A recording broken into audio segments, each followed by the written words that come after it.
from the Digital Media Center on the campus of Southern Oregon University in Ashland, Oregon. This is Ramping Up Your English, an educational program for intermediate level English language learners. Here's your host for Ramping Up Your English, John Letts.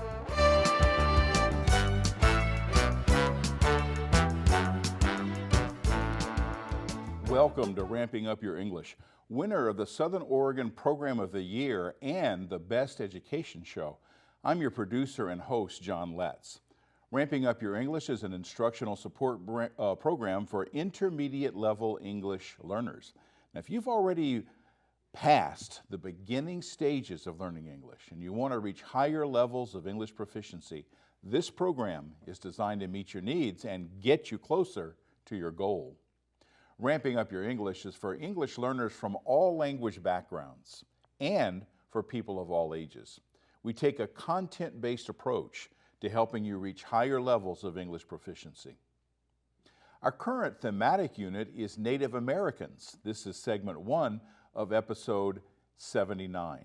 This is also our first episode to explore the social studies theme of Native Americans, also called American Indians or Indigenous Americans, and in Canada called First Nations. Now, when starting a new academic unit, it's customary to present an overview of the content, a way of setting the scene to make sense of the content that follows. That's especially true for learners of a new language. Well, let's see that overview presented in this video.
From sea to shining sea, the vast continents of North and South America teemed with tribal peoples, developing their own values and their own ways of adapting to this ever-changing landscape. Over 500 tribes are recognized in the United States alone. They will all tell you that they've been here since time immemorial. It's impossible for us to get our minds around such lengths of time. Evidence shows the first migration from Siberia across the land bridge we call Beringia happened up to 30,000 years ago. These migrations continued until sea levels rose and may have continued beyond that using watercraft.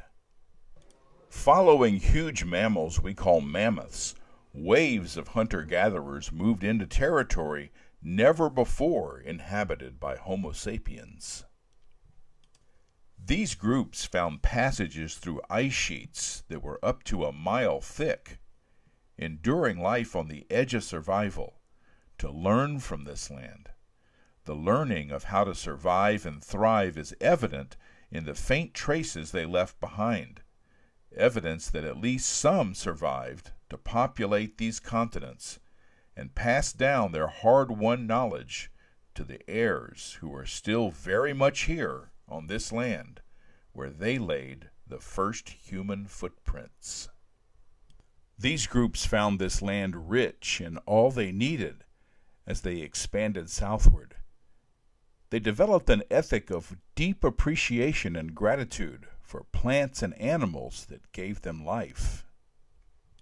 They didn't see themselves as a part or superior to the animals that thrived here.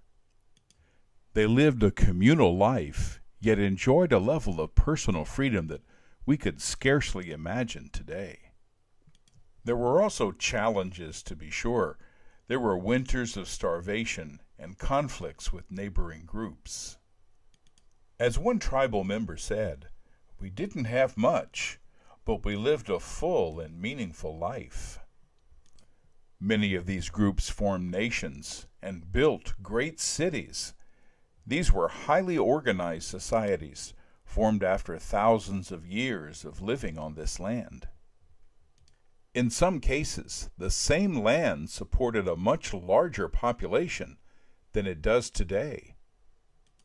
The North American continent contained a great diversity of civilizations. Some we call advanced. Some were abandoned by their inhabitants. Whether in great cities or lonely forest, a storm like no other was moving in from the east, a storm that would bring unimaginable devastation to these people and their culture. The arrival of Europeans swiftly killed up to 90% of those who had direct or even indirect contact. Much of the devastation was through savage violence and manipulation. Spanish explorers were followed by seekers of great wealth, eager to employ murderous means to their goals, etched on stone here by people who had no way of knowing that their ways of life were doomed. While Europeans and their descendants embraced a narrative of intrepid explorers discovering continents and great rivers, entire villages succumbed to disease for which they had no immunity, and invaders who brought dogs of war to terrorize these people into submission.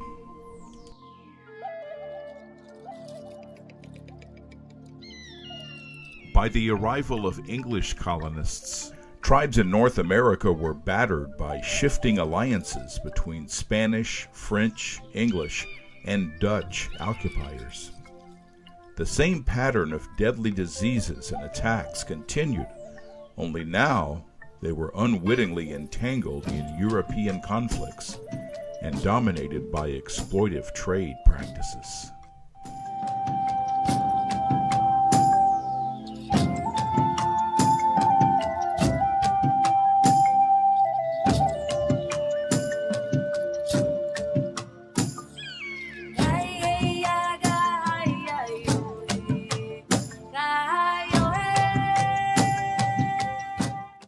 As long as the rivers run. This was the promise made and broken countless times with the birth of the United States of America and its ensuing treaties. By the 1830s, Indian land was being occupied by Europeans, and Native Americans were removed by force west of the Mississippi River. The land that had sustained them for millennia was lost.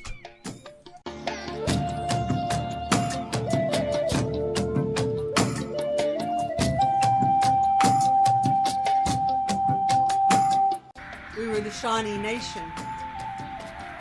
We were here in Ohio from sometime 1700 until the Indian Removal Act was passed in 1830. We, along with another tribe that is now called the Seneca Cayuga, we were located on Lewistown Reservation. We were called the Mixed Band, and so it was the Shawnees and the Senecas. We were the first to be forcibly removed from the state. So when I look out at these hills, perhaps you look out and say, we're having the signs of autumn. We see the yellow, we see the gold, we see the red. And instead I look out and I wonder, did my forefathers walk here? And if they did, who were they?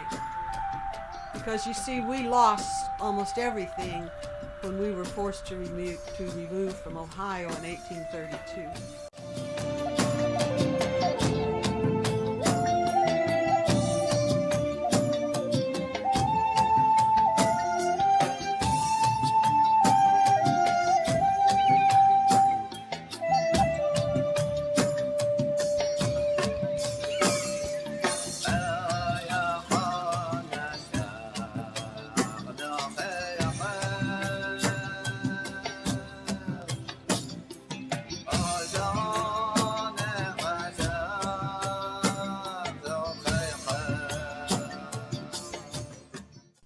There were no places west of the continent to remove the indigenous people who lived in the vast western area.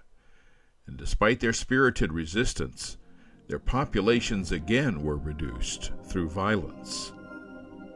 With the survivors of this genocide confined to reservations that were a tiny fraction of the area where they had once lived. This forced removal from their homelands and the subsequent confinement to reservations was called the Indian Wars. It ended in a massacre at a place called Wounded Knee. While Wounded Knee ended military violence, the suffering of Native Americans was far from over. Most reservations were places of suffering and death. Indian children were removed from their families and sent to boarding schools in an attempt to kill the Indian but save the man. Through their incredible resilience, survivors of these atrocities are still here, insisting that the United States honor its treaties and claiming their sovereignty. With thousands of years of history and hundreds of years of suffering, Native Americans not only have a past, they are very much present today and looking forward to winning a brighter future.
You're watching Ramping Up Your English. This is segment 2 of episode 79. And we often present video content and then assess how much you understand.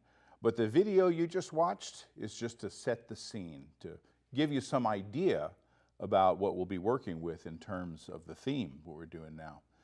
Now that we have the content established, let's look at the language we'll be using with this unit. The arrival of the first people in America occurred from as long ago as 30,000 years. Now that's a long time ago. So we'll use language that communicates events in the past. The words we use for conveying events or actions from the past are called verbs. Now, verbs are one of a group of words we refer to as parts of speech. There are other parts of speech, categories of words that serve various functions. We have nouns, pronouns, adjectives, verbs, adverbs, prepositions, conjunctions, and other parts of speech that perform other functions.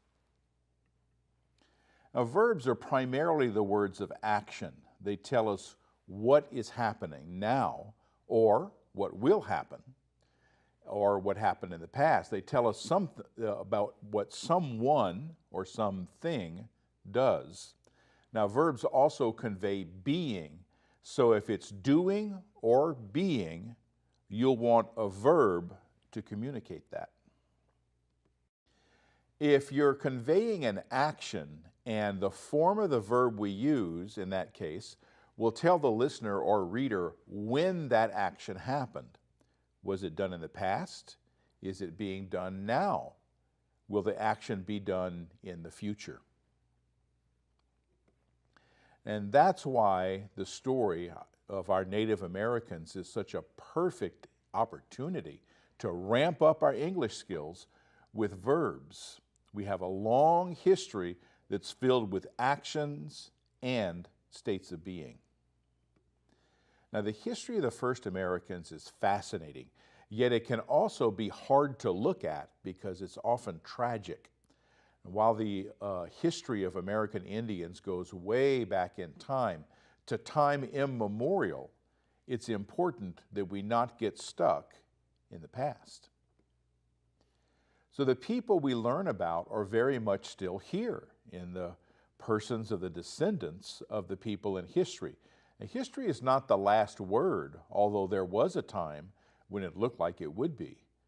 Native Americans are very much here in the present, and they have every intention to be here in the future. So we need to learn the forms of verbs that will help us tell that story. So let's look at the basic forms of verbs that tell of actions and being in the past, present, and future, what we call verb tenses. Now let's use two very basic verbs we're using today. I'm talking about, and you're watching this program. So I'm talking, and you're watching. The basic present tense for actions going on now are talk and watch. Now, since we've already done these things today, we can use the past tense of these verbs. I talked to you and you watched. If you look carefully, I just wrote the present tense of both verbs and added ed to each of them. That forms the past tense. When this rule can be applied, the verbs are said to be regular verbs. Easy, right? We'll just add ed. Now, what about actions that will take place in the future? Well, I can guarantee that I'll still talk in the future, and I hope you'll still watch. Now, to form the future tense, you have to add a whole word to the basic verb. I will talk, you will watch.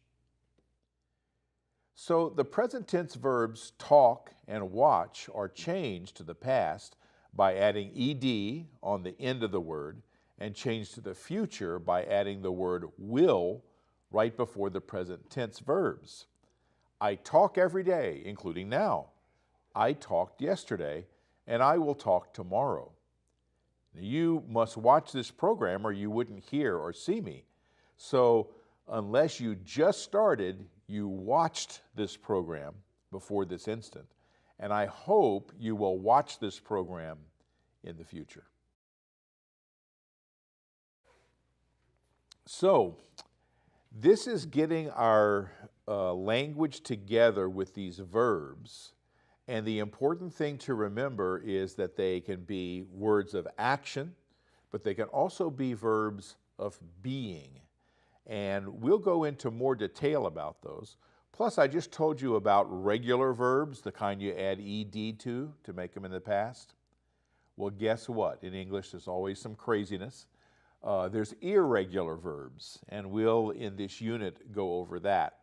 So that's going to be the main focus of this Native American unit, is to be able to tell what's happening, what happened in the past, and what will happen in the future. So this is the first of our episodes in this new unit of Native Americans. So it's a unit that's both rich in understanding the place you live from the people who were already here when Europeans came over, and it's also rich in opportunities to practice English and to be able to communicate at a higher level, and that's why we call ramping up your English. So we'll have lots of opportunities for this. Like I said, this is just the first of the episodes in this unit. We'll have many more. Now, before I go too far in finishing the program, I want to let you know what you're seeing here is episode 79. So I've already done 78 episodes before this in Ramping Up Your English. Well, if you turn back time, we're talking about the past tense, there was a time I had no intention of being on television and helping people lift up their English level. The thing is, here in Ashland, Oregon, so if you're looking from watching from a different place, this is where this program is produced, is Ashland, Oregon, at Rogue TV or RVTV, and we call our public access channel Voices. Well, if you're watching in this area of the country, Southern Oregon, and you decide, I'd like to do a TV program, you wouldn't believe how possible it is. This is not a privilege that only some people have access to. They call this public access, or the public access channel, for a reason. It's accessible to the public. So if you live in this area, Jackson or Josephine counties, you will find that you are very welcome at this wonderful studio that we have called the Digital Media Center in Ashland. So how do you get from finding the Digital Media Center and seeing the sign outside and actually coming inside and producing a television program? Well, it's easier than you think, because from time to time,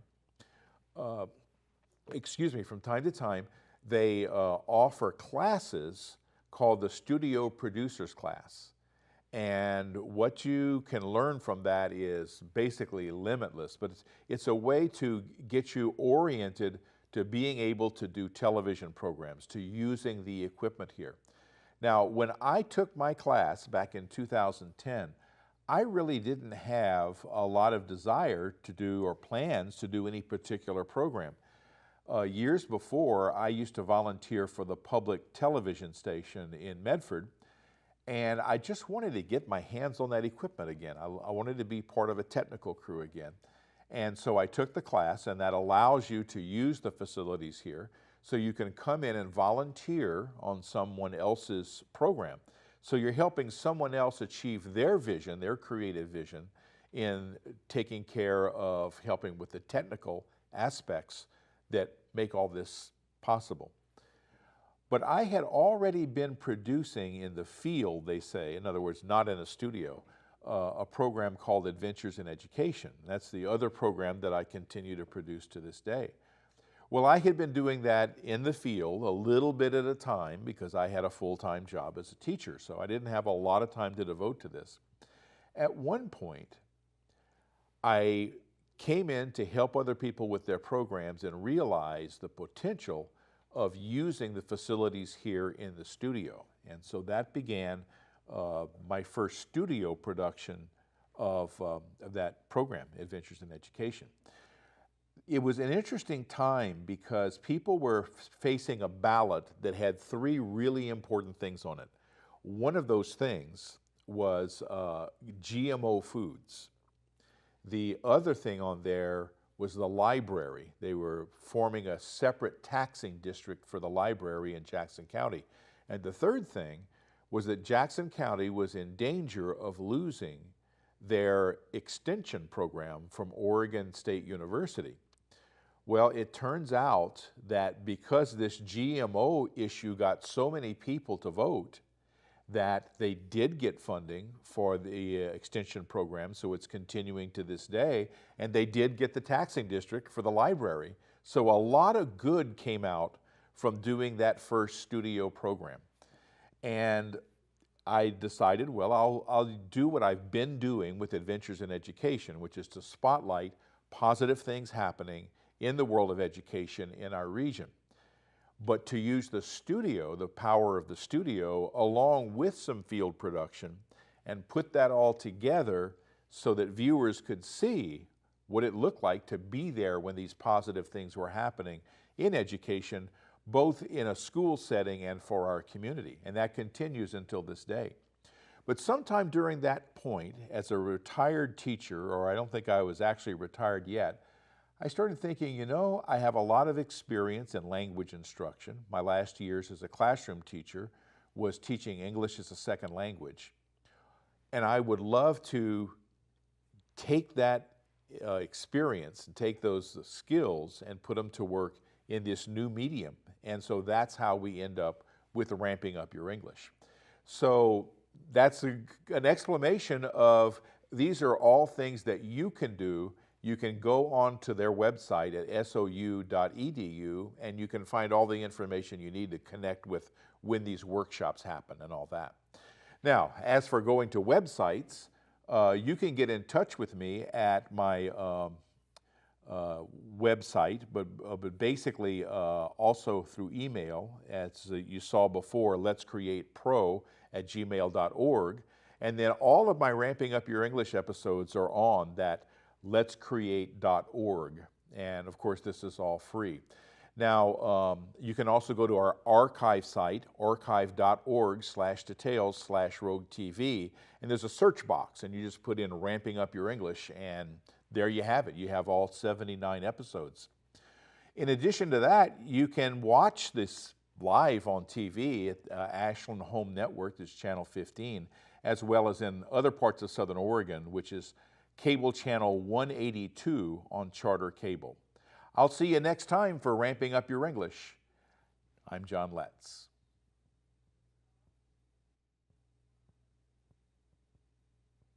You've been watching Ramping Up Your English, a support program for intermediate level English language learners. Learn more. Visit our website at letscreate.org. You can also watch or download today's program at archive.org/details/Rogue TV. Join us next time on RBTV Voices for Ramping Up Your English.